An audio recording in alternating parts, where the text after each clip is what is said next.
प्रिय विद्यार्थियों, कल की वीडियो में मैं आपसे सेल के बारे में बात कर रहा था। सेल, और आपको ये बताया था सेल एक ऐसी युक्ति है जिसके द्वारा विद्युत ऊर्जा का रासायनिक ऊर्जा में और रासायनिक ऊर्जा का विद्युत ऊर्जा में रूपांतरण किया जाता है। अर्थात विद्युत और रासायनिक ऊर्जाओं के परस्पर एक दूसरे में रूपांतरण जिस युक्ति द्वारा करते हैं उसे हम सेल कहते हैं। सेल दो तरह के बताए थे, विद्युत अपघटनी सेल और वैद्युत रासायनिक सेल। विद्युत अपघटनी सेल विद्युत ऊर्जा को रासायनिक ऊर्जा बदलते हैं। इन सेलों में पदार्थ का वैद्युत अपघटन होता है। तो आज का टॉपिक है वैद्युत अपघटन की क्रियाविधि। आखिर वैद्युत अपघटन होता कैसे? जैसे मैंने बताया था आपको कि किसी विद्युत अपघट्य पदार्थ की संगलित अवस्था में या विलयन अवस्था में विद्युत धारा प्रवाहित करते हैं तो रासायनिक परिवर्तन क्या होते हैं? रासायनिक परिवर्तन होते हैं। रासायनिक परिवर्तन का तात्पर्य है पदार्थ का अपघटन होता है। इस घटना को ही वैद्युत अपघटन कहा जाता है। अर्थात किसी भी विद्युत अपघट्य के विलयन में विद्युत धारा प्रवाहित करने पर होने वाला रासायनिक परिवर्तन वैद्युत अपघटन कहलाता है। वैद्युत अपघटन की क्रियाविधि को हम संगलित NaCl का उदाहरण लेकर निम्न प्रकार समझ सकते हैं। ये सबसे पहले मैंने जिसने कि बेटा ये एक वैद्युत अपघटनी सेल है जिसमें संगलित NaCl भरा हुआ है। क्या है? संगलित NaCl, विद्युत अपघटनी सेल। अब ये बेटा इसमें दो अक्रिय धातु प्लेटिनियम धातु के दो इलेक्ट्रोड लगा देते हैं। मैंने इसमें प्लेटिनियम धातु के दो अक्रिय इलेक्ट्रोड लगा देते हैं जो कि संगलित NaCl विलयन के साथ जो NaCl संगलित अवस्था उसके साथ कोई रासायनिक क्रिया न करे। तो ये एक क्या लगा दिया जाते हैं? दो इसमें अक्रिय धात्विक इलेक्ट्रोड। देखिए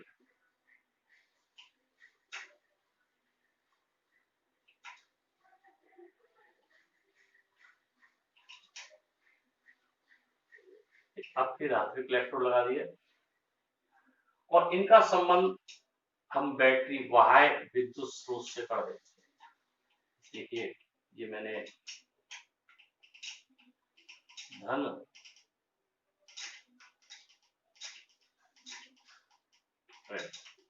ये बैटरी,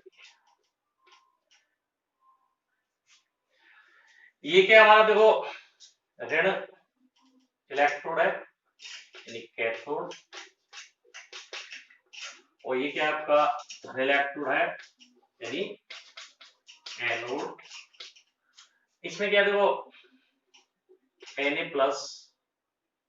Cl- है ना, तो Na+ Cl- Na+Cl-, ये क्या है? संगलित NaCl। तो बड़ा देखो इस सेल में क्या है, मैंने दिखाया एक विद्युत अपघटनी सेल के अंदर हम संगलित NaCl ले लेते हैं और संगलित NaCl के अंदर दो अक्रिय धात्विक इलेक्ट्रोड यानी प्लेटिनम धातु, अक्रिय प्लेटिनम धातु के दो इलेक्ट्रोड लगा देते हैं जिन्हें बैटरी के एक इलेक्ट्रोड को बैटरी के धन सिरे से दूसरे इलेक्ट्रोड को बैटरी के ऋण सिरे से जोड़ देते हैं। अतः यह इलेक्ट्रोड कैथोड व एनोड की तरह कार्य करते हैं। जब इस संगलित NaCl के विलयन के अंदर हम विद्युत धारा प्रवाहित करते हैं तो रासायनिक परिवर्तन होता है। अर्थात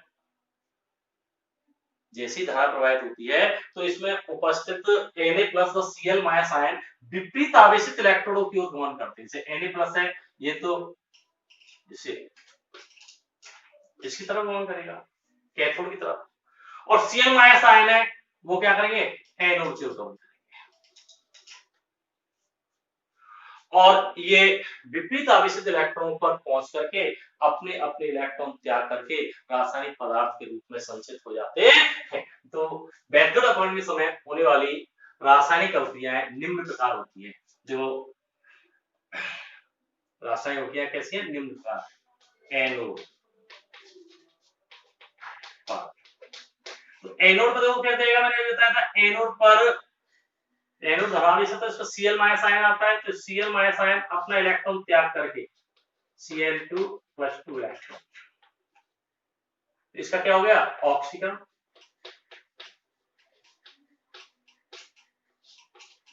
और कैथोड,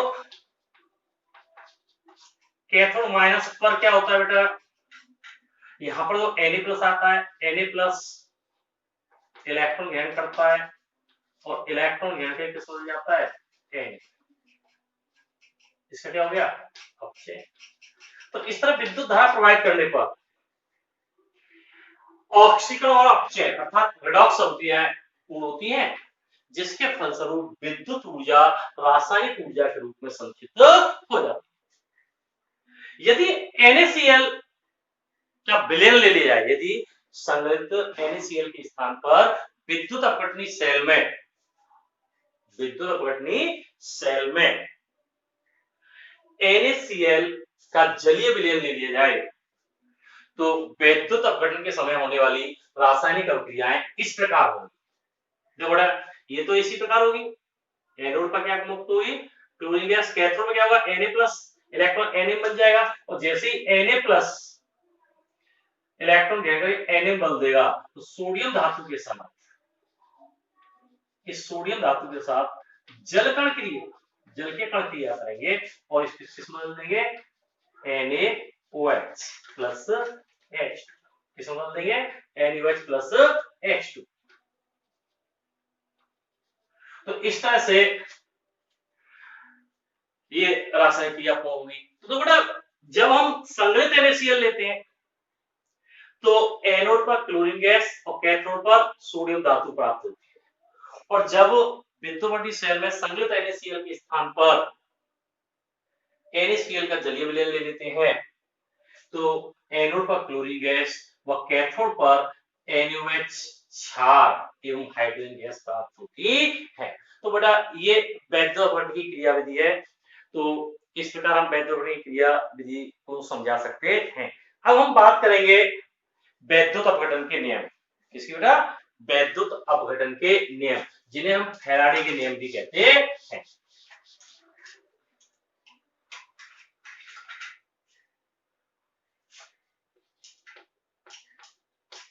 वैद्युत अपघटन के नियम, या इसको कह सकते हैं फैराडे के नियम। इस फैराडे के, तो वैज्ञानिक माइकल फैराडे ने, वैज्ञानिक माइकल फैराडे ने 1834 में विद्युत अपघटन की क्रियाओं का अध्ययन कर मात्रात्मक संबंधी, जिन्हें हम फैराडे के नियम या विद्युत अपघटन के नियम कहते हैं, तो फैराडे ने विद्युत अपघटन क्रियाओं का अध्ययन करके 2 नियम दिए, जिन्हें हम फैराडे का प्रथम नियम और फैराडे के द्वितीय नियम के नाम से जानते हैं। तो इसमें हम सबसे पहले बात कर रहे हैं फैराडे का प्रथम नियम। तो फैराडे का प्रथम नियम, इस नियम के अनुसार यदि किसी विद्युत अपघटन के विलयन में हम विद्युत धारा प्रवाहित करते हैं, तो वह प्रवाहित धारा, या आप कह सकते हो आवेश, किसी भी इलेक्ट्रोड पर, एनोड पर या कैथोड पर निक्षेपित यानी मुक्त पदार्थ की मात्रा के समानुपाती होता है। यानी माइकल फैराडे के अनुसार किसी भी विद्युत अपघट्य के विलयन में प्रवाहित धारा Q आवेश धारा, विद्युत धारा जो होती है, या आप कह सकते हो आवेश, जिसको मैंने क्यों मान लिया है, किसी भी इलेक्ट्रोड, कैथोड या एनोड पर निक्षेपित पदार्थ की मात्रा स्मॉल m के समानुपाती होती है। तो बेटा यहां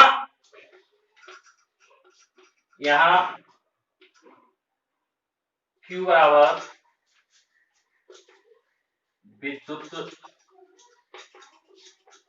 अपघटनी विलयन में प्रवाहित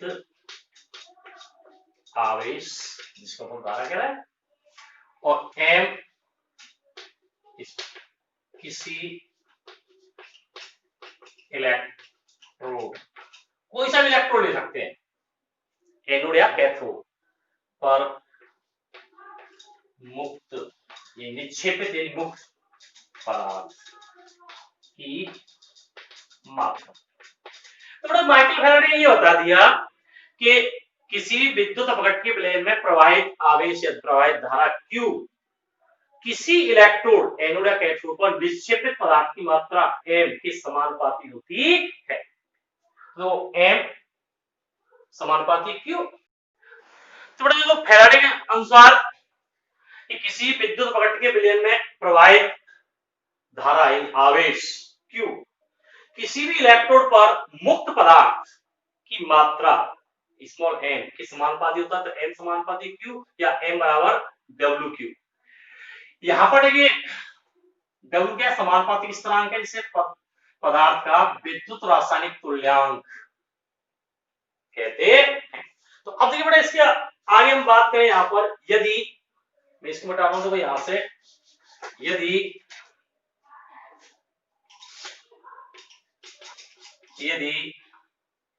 Q बराबर 1 कूलम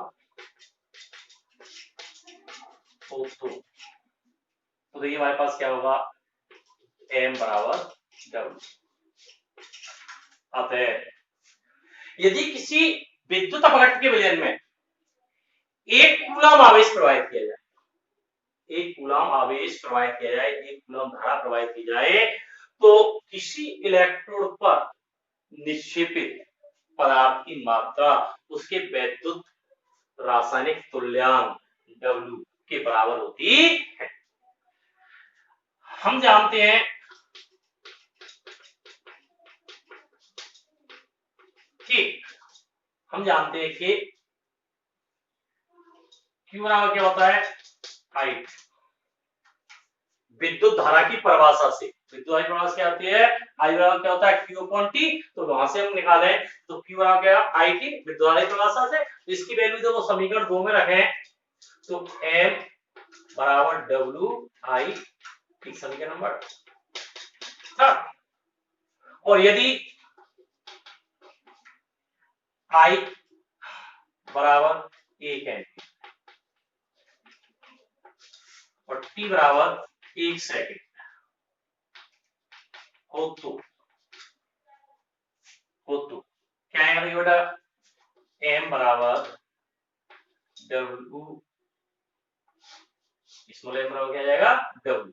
अतः इसके आधार पर हम यूं कह सकते हैं, यदि किसी वैद्युत अपघटनीय विलयन में 1 सेकंड तक 1 एम्पीयर धारा प्रवाहित की जाए, यदि किसी विद्युत अपघटनीय विलयन में 1 सेकंड तक 1 एम्पीयर धारा प्रवाहित की जाए, तो उसके इलेक्ट्रोड, किसी भी इलेक्ट्रोड जैसे एनोड या कैथोड पर निक्षेपित पदार्थ की मात्रा उसके वैद्युत रासायनिक तुल्यांक के बराबर होती है। किसके बराबर होती है बेटा, वैद्युत रासायनिक तुल्यांक के बराबर होती है। और वैद्युत रासायनिक तुल्यांक का मात्रा इकाई ग्राम प्रति कूलम होता है। क्या होता है बेटा, ग्राम प्रति कूलम।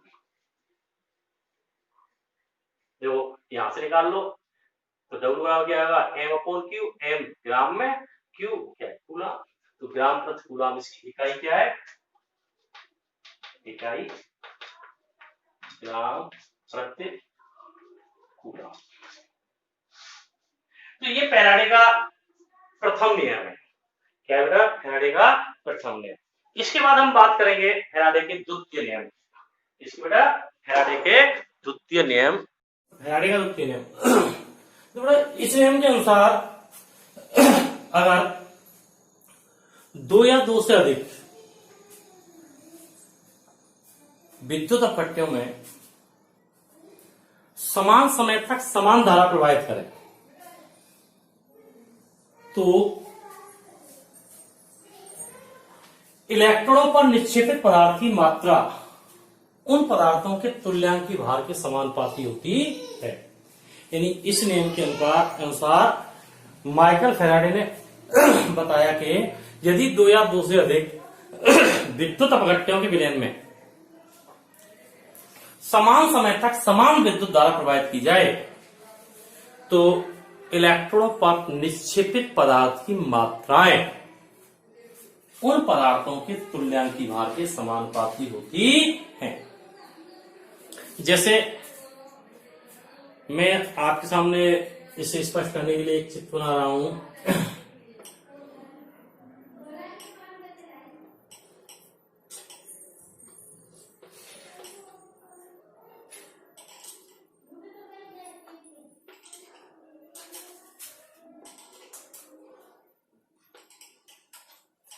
तो तीन विद्युत अपघटनी सेल, तीन विद्युत अपघट्य लिए गए हैं। तो चित्र में मैं तीन विद्युत अपघट्य CuSO4, EgNO3 और H2SO4 को श्रेणी क्रम में संयोजित कर दिया। कौन सा क्रम है बेटा? श्रेणी क्रम में। और इन उपकरणों को श्रेणी क्रम में संयोजित करने के बाद इसमें समान मात्रा में विद्युत धारा समान समय तक प्रवाहित की। तो अध्ययन करने पर पाया कि कैथोड पर निक्षेपित पदार्थ हाइड्रोजन, कॉपर एवं सिल्वर की मात्रा का अनुपात इनके तुल्यांकी भार के बराबर लगभग 1:31.78 अनुपात 107.98 आता है। तो ये तथ्य फैराडे के द्वितीय नियम की पुष्टि करता है। यानी फैराडे के अनुसार, एक बार फिर सुन लेंगे कि फैराडे के द्वितीय नियम के अनुसार समान समय तक समान विद्युत धारा विभिन्न विद्युत अपघट्यों में प्रवाहित की जाए तो इलेक्ट्रोडों पर निक्षेपित पदार्थ की मात्राएं स्वयं पदार्थ के तुल्यांकी भार के समानुपाती होती हैं। किन्हीं भी दो विद्युत अपघट्यों के लिए हम बात करें, माना किन्हीं भी दो भिन्न भिन्न विद्युत अपघट्यों के विलयन में समान समय तक समान विद्युत धारा प्रवाहित कर रहा है तो समान समय तक समान विद्युत धारा प्रवाहित कर रहे हैं तो कैथोड या किसी इलेक्ट्रोड पर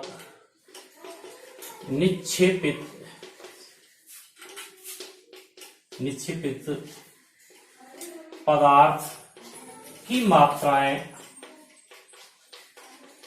क्रमशः M1 व M2 एवं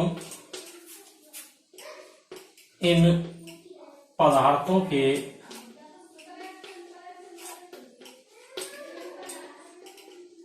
तुल्यांकी भार E1 व E2 हो तो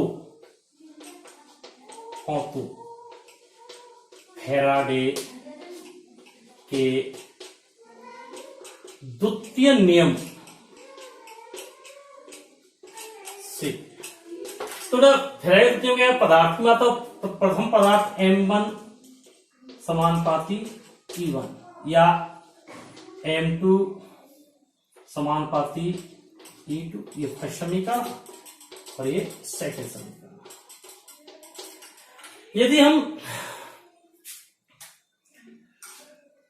m1 समीकरण फर्स्ट और समीकरण सेकंड का भाग दे दें तो m1 अपॉन m2 बराबर समानुपाती इस तरह समानुपाती इस तरह कर जाएगा E1 अपॉन E2। समीकरण नंबर थर्ड।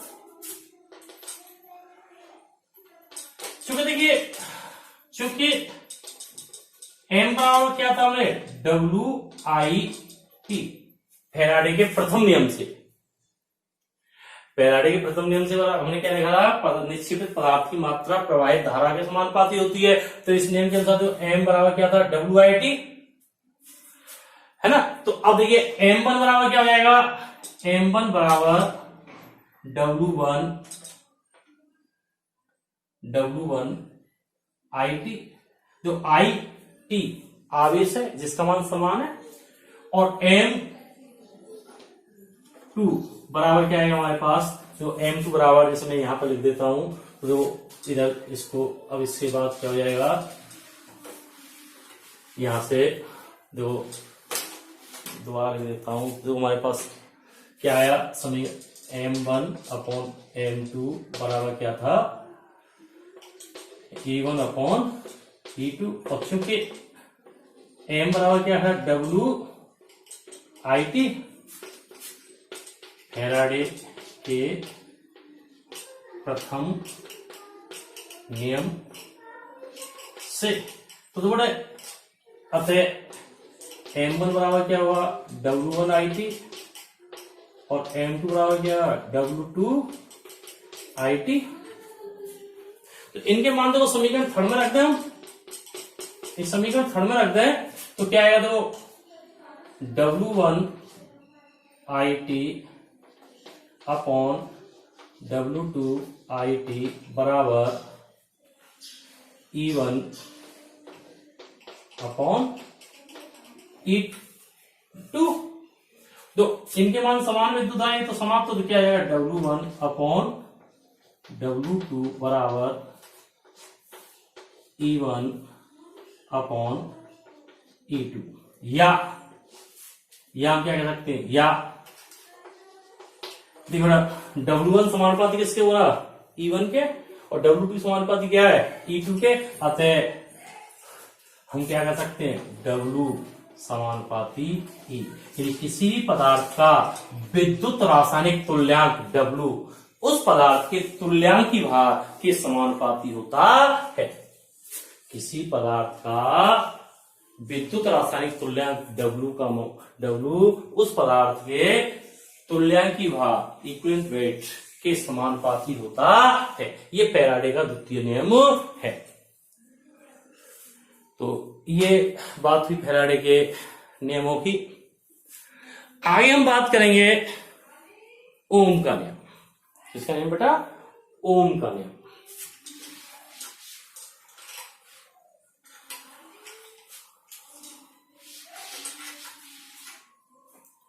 ओम का नियम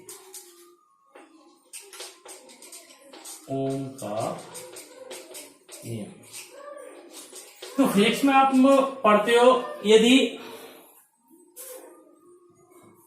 चालक की भौतिक अवस्था समान रहे धात्विक चालक की भौतिक अवस्था समान रहे तो चालक में प्रवाहित धारा सिरों के मध्य उत्पन्न विभवांतर के समानुपाती होती है।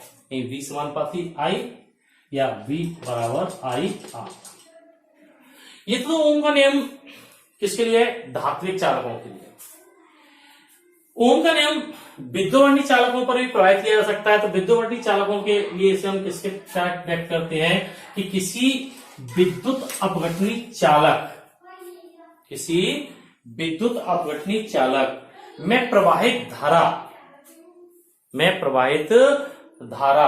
चालक पर लगाए गए विभवांतर अर्थात विद्युत वाहक बल एवं उसके प्रतिरोध के अनुपात के तुल्य होती है।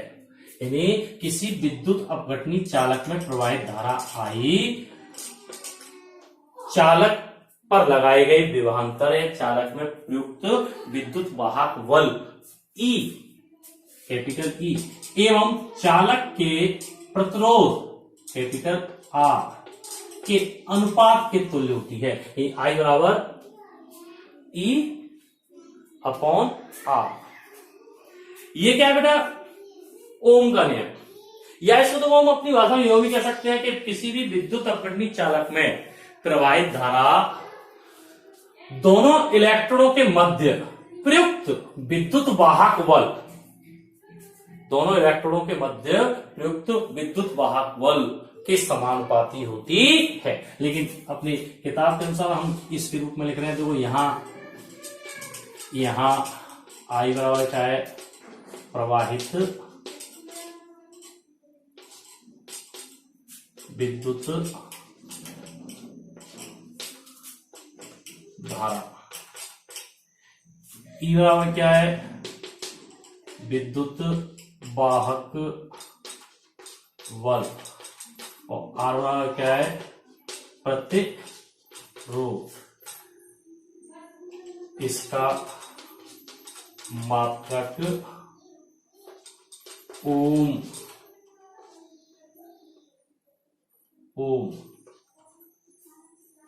होता है। तो बेटा ओम का नियम यह है कि किसी भी विद्युत अपघटनी चालक में प्रवाहित धारा उस पर लगाए गए विभवांतर या प्रयुक्त विभवांतर एवं उसके प्रतिरोध के अनुपात के तुल्य होती है। अब वो यहां पर हम बात करेंगे किसकी? चालकत्व की। किसकी बेटा? चालकत्व। चालकत्व जिसको हम सी से व्यक्त करेंगे। किसी विद्युत अपघटनी चालक का चालकत्व उसके प्रतिरोध का व्युत्क्रम होता है। एक चालकत्व बराबर क्या होता है? बराबर 1 प्रतिरोध आर। यानी किसी भी विद्युत अपघटनी चालक का चालकत्व उसके प्रतिरोध का व्युत्क्रम होता है। या क्या होता है बेटा? किसी विद्युत अपघटनी चालक का चालकत्व उसके प्रतिरोध का व्युत्क्रम होता है। अब तो इसका मात्रा का हम यहां से बात करें, ओम का मात्रा क्या होता है? सॉरी, प्रतिरोध का मात्रा क्या होता है? ओम। चालक का मात्रा क्या होगा? ओम इनवर्स या महो, है ना? ये इसका मात्रक है। अगर एसआई पद्धति में इसके मात्रक की बात करें तो एसआई पद्धति में इसका मात्रक सीमेंस होता है। क्या होता है? सीमेंस। एसआई पद्धति में इसका मात्रक क्या होगा?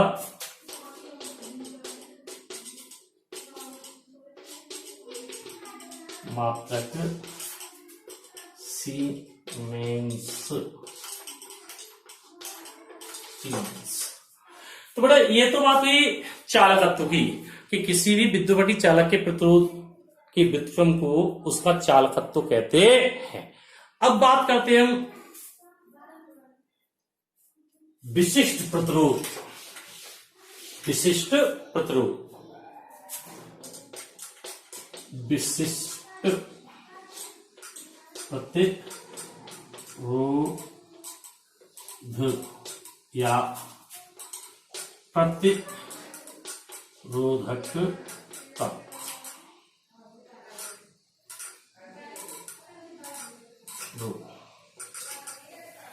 तो ओम के अनुसार किसी चालक का प्रतिरोध लंबाई के समानुपाती एवं अनुप्रस्थ काट के क्षेत्रफल के व्युत्क्रमानुपाती होता है।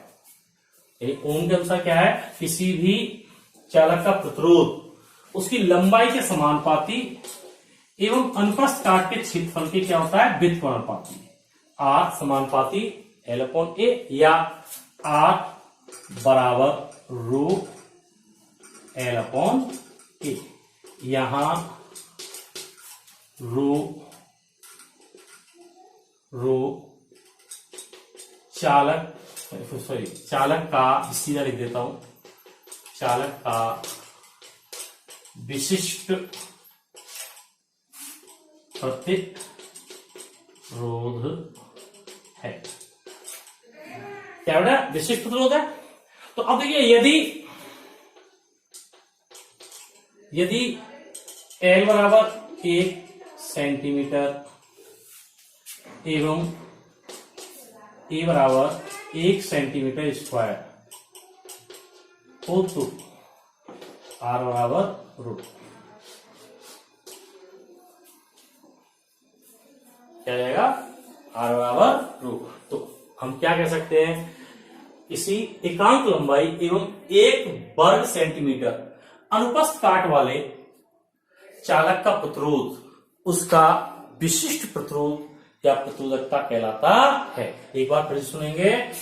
एकांक लंबाई एवं 1 वर्ग सेंटीमीटर अनुप्रस्थ काट वाले चालक का प्रतिरोध उसका विशिष्ट प्रतिरोध कहलाता है। क्या कहलाता बेटा? विशिष्ट प्रतिरोध। अब देखो इसका मात्रक के हाथ से देखो आप निकाला तो रो बराबर क्या होगा? R into A upon L। तो R का होगा ओम और E का होता क्या होगा? सेंटीमीटर। तो इसका मात्रक ओम इंटू सेंटीमीटर या ओम इंटू मीटर, है ना? तो ये इसका क्या हो जाएगा? मात्रक। अब हम बात करें बेटा चालकता। किसकी? चालकता।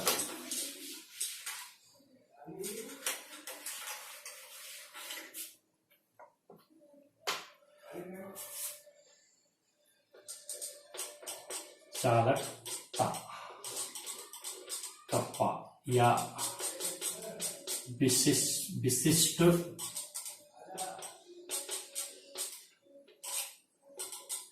चालकत्व या विशिष्ट चालकत्व।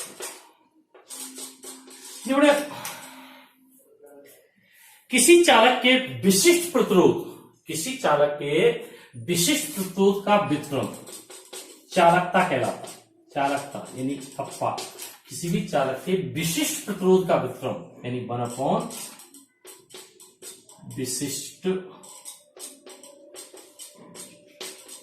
प्रतिरोध यानी रो।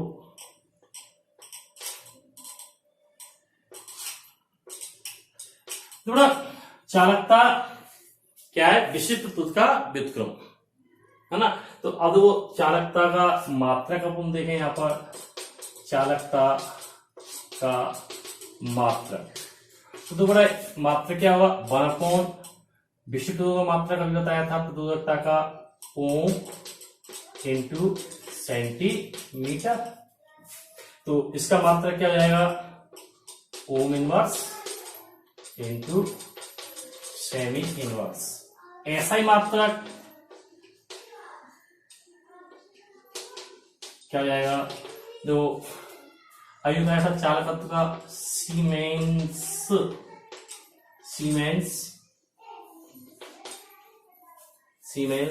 Into metre inverse. ये इसका जो एसआई पद्धति में मात्रक आ गया। किस पद्धति में बेटा? एसआई पद्धति में। तो इस तरह से हम चालकत्व और चालकता को परिभाषित कर सकते हैं। किसको बेटा? चालकता और चालकत्व को।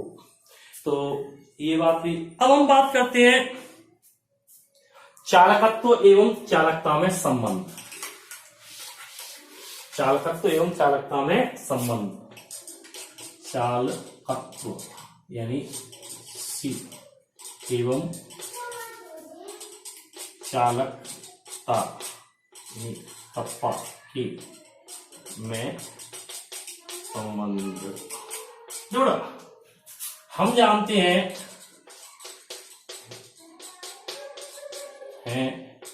कि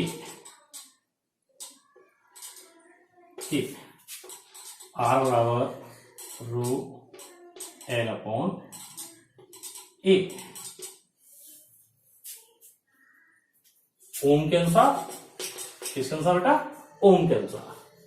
तो बेटा इसका व्युत्क्रम करें तो क्या हो जाएगा? यह 1 अपॉन आर बराबर 1/रूट इंटू A/L।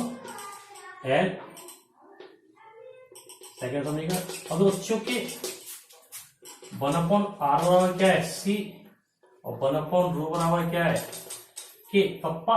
तो C बराबर K इंटू A/L।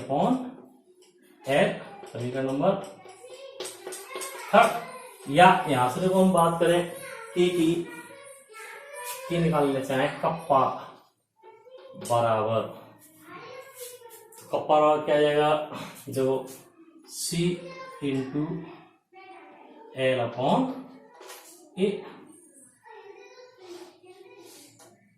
क्या आएगा L/A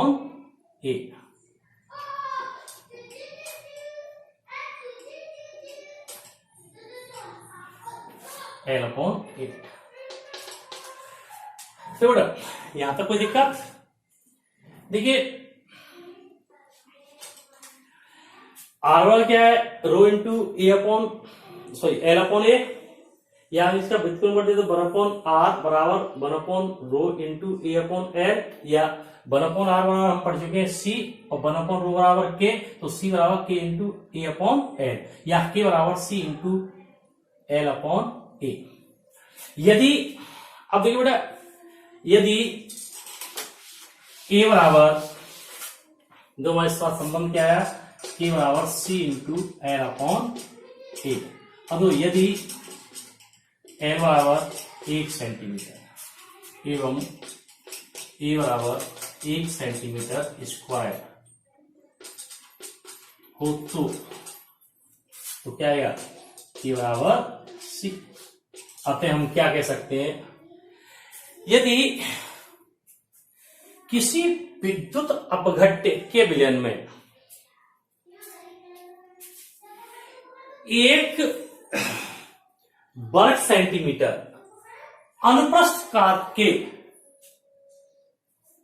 दोनों इलेक्ट्रोड एक दूसरे से 1 सेंटीमीटर की दूरी पर रखे हों तो उनके मध्य रखे हुए विलयन का चालकत्व ही उसका विशिष्ट चालकत्व अर्थात चालकता कहलाती है। यानी दोबारा सुन लेंगे, 1 सेंटीमीटर की दूरी पर रखे हुए 1 वर्ग सेंटीमीटर अनुप्रस्थ काट के दोनों इलेक्ट्रॉनों के मध्य रखे हुए विद्युत अपघट्य विलयन के चालकत्व को ही उसकी चालकता कहा जाता है। या दूसरी भाषा में हम यूं कह सकते हैं, किसी विद्युत अपघट्य के 1 घन सेमी विलयन के चालकत्व को ही उसकी चालकता कहा जाता है। दोबारा सुनेंगे कि किसी विद्युत अपघट्य विलयन के 1 घन सेमी, किसी विद्युत अपघट्य विलयन के 1 घन सेमी विलयन की चालकत्व को ही उसकी चालकता कहा जाता है। तो ये इसमें संबंध हुआ। अब देखो यहां पर हम बात करें, यहां समीकरण नंबर देखो, इसको हमने कितना डाला था शायद 4। देखिए यहां L/A बराबर क्या है सेल स्थिरांक, इसको x सेलेक्ट कर रहे हैं, किससे x से। तो इलेक्ट्रॉनों के मध्य की दूरी, L एवं उनकी अनुप्रस्थ काट के क्षेत्रफल का अनुपात सेल स्थिरांक कहलाता है। किसी भी जो विद्युतवर्तनी सेल है उसमें उपस्थित इलेक्ट्रॉनों के मध्य की दूरी L और अनुप्रस्थ काट का क्षेत्रफल, इलेक्ट्रॉन की अनुप्रस्थ काट का क्षेत्रफल एक का जो अनुपात है उसे उसका सेल स्थिरांक कहते हैं। तो इससे जो हम ये भी कह सकते हैं K बराबर C इंटू एक्स। अतः देखो इसके अनुसार हम ये भी कह सकते हैं कि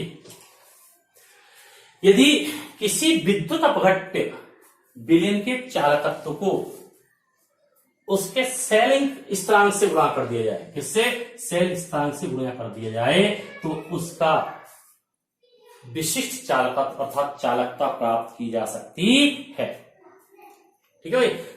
या देखो हम यो भी कह सकते हैं, क्योंकि देखो सी बराबर क्या होता है, सी बराबर क्या होता है 1/r, तो देखो के बराबर x/r, x/r। तो अब देखो यहां से हम बात करें तो हम ये कह सकते हैं किसी विद्युत अपघट्य विलयन के सेल स्थिरांक एवं उसके प्रतिरोध के अनुपात को उसकी चालकता कहा जाता है। अब तो यहां से हम बात करें सेल स्थिरांक क्या है, तो सेल स्थिरांक के बारे में भी हम परिभाषा निकाल सकते हैं। जैसे मैंने यहां पर बताया, यहां मैंने बताया कि किसी विद्युत अपघट्य विलयन के इलेक्ट्रॉनों के मध्य की दूरी और इलेक्ट्रोड की अनुपस्थ काट के क्षेत्रफल के अनुपात को उसका सेल स्थिरांक कहते हैं। अगर यहां से हम बात करें तो x बराबर क्या होगा K/C,